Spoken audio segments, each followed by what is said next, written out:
మీరు మొన్న ఒకటి అన్నారు మొన్న అంటున్నానంటే రీసెంట్ గా ఒకటి అన్నారు కదా, ఏదైనా ప్రభుత్వం మంచి చేస్తే అది కూడా మాట్లాడాలని చెప్పేసి.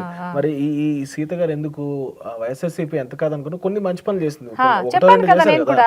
ఇప్పుడు అమ్మఒడి కానివ్వండి, కొన్ని పింఛన్లు కానివ్వండి, ఏవో వాళ్ళకి తగిన వాళ్ళు చేస్తారు ఉన్న టైంలో. మరి ఆ రోజు మీరు ఎందుకు మాట్లాడలేదు? ఇప్పుడు శ్యామల ఏదైతే వచ్చి పాజిటివ్ మాట్లాడట్లేదు, ఉన్నవి మంచి మాట్లాడట్లేదు అన్నారు, మరి సీత గారు ఏమైనా చెప్పారా ఆ టైంలో? నేను ఆ టైంలో నేను ఎప్పుడు మాట్లాడాను, నాకు ఎప్పుడు నేను పాలిటిక్స్లోకి ఎప్పుడు వచ్చాను, ఇంకా వైఎస్ఆర్సీపీ 4-5 నెలలకి అంటే ఎలక్షన్ 4-5 నెలల ముందు వచ్చా. అది ఎక్కడొచ్చా, ఈ రోజా గారు తర్వాత రోజా గారిని అప్పుడు బ్లూ ఫిలిం మాట్లాడినప్పుడు నేను అప్పుడు కూడా రోజా గారికి పాజిటివ్గానే పెట్టాను. ఎందుకు రోజా గారు ఏదైతే పాలిటిక్స్ గురించి అందరిని తిడుతుంది ఓకే, కానీ ఆవిడ పర్సనల్ విషయాలు తీసుకొని మాట్లాడబాకండి, అది కరెక్ట్ కాదు. తర్వాత ఎవరైతే ఈ రమ్యకృష్ణ గారు, రోజా గారు, మీనా గారు, చిరంజీవి గారు ఫ్యామిలీ గురించి మాట్లాడుతున్నప్పుడు, లేడీస్ గురించి మాట్లాడుతున్నప్పుడు మీరందరూ ఏడికెళ్ళారమ్మా. సో ఆడవాళ్ళ గురించి తప్పుగా మాట్లాడకూడదు ఓకే, కానీ మీకు చిరంజీవి గారి వైఫ్, తర్వాత పవన్ కళ్యాణ్ గారి వైఫ్, వీళ్ళంతా మీకు ఆడవాళ్ళగా కనిపించలేరా?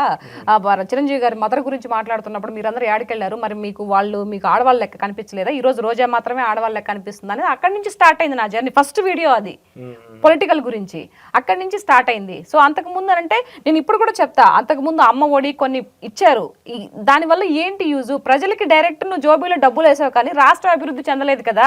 సో ఈ ప్రభుత్వంలో చాలా మంది ప్రభుత్వ ముఖ్యమంత్రులు వస్తూ ఉంటారు, పోతూ ఉంటారు, కానీ డిఎస్సి వదలకుండా ప్రభుత్వం ఏదైతే ఉందో అది వైఎస్ఆర్సీపీ ప్రభుత్వమే.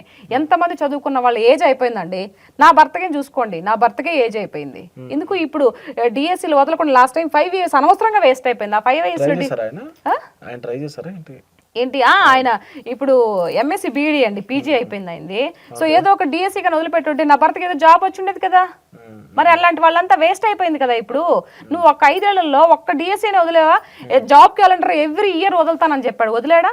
అంటే నువ్వు ఎంతసేపటికి అమ్మ ఒడి బొమ్మ ఒడి వేసావు ఓకే, కాదన్నట్లా నువ్వు వేసావు, కానీ రాష్ట్రం అభివృద్ధి చేయకుండా, ఎంతమంది నిరుద్యోగులకు ఉద్యోగాలు లేకుండా ఎంత చేసావు నువ్వు ఇది కూడా చేసి ఉంటే బాగుండేది కదా. పోలవరం కంప్లీట్ చేస్తానన్నావు, చేసావా? ప్రత్యేక హోదా తీసుకొస్తానన్నావు. అంతకుముందు బాబు గారు టీడీపీ అంతకుముందు గవర్నమెంట్ ఉన్నప్పుడు ఎంత హేళన చేసి మాట్లాడావు. నువ్వు నరేంద్ర మోడీ దగ్గరికి వెళ్తే వంగి మాట్లాడతావు, నీకు ఆ ధైర్యం లేదు, దమ్ము లేదు, ప్రత్యేక హోదా తెచ్చే ఇది లేదని చెప్పేసి 4 రకాలుగా మాట్లాడావు కదా. మరి నువ్వు ముఖ్యమంత్రి అయిన తర్వాత నువ్వేం చేసినావు? పోయి విగ్రహాలు ఇచ్చొస్తున్నావు మోడీ గారికి.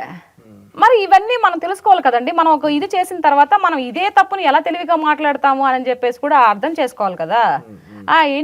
ఎన్ని హామీలు ఎన్ని చెప్పారు, కుదరలేదు కదా అవన్నీ. సో వాటి గురించి మాట్లాడతాను. ఏదో 2-3 ఇచ్చారు, దానికి కాదని అనట్లేదు కదా.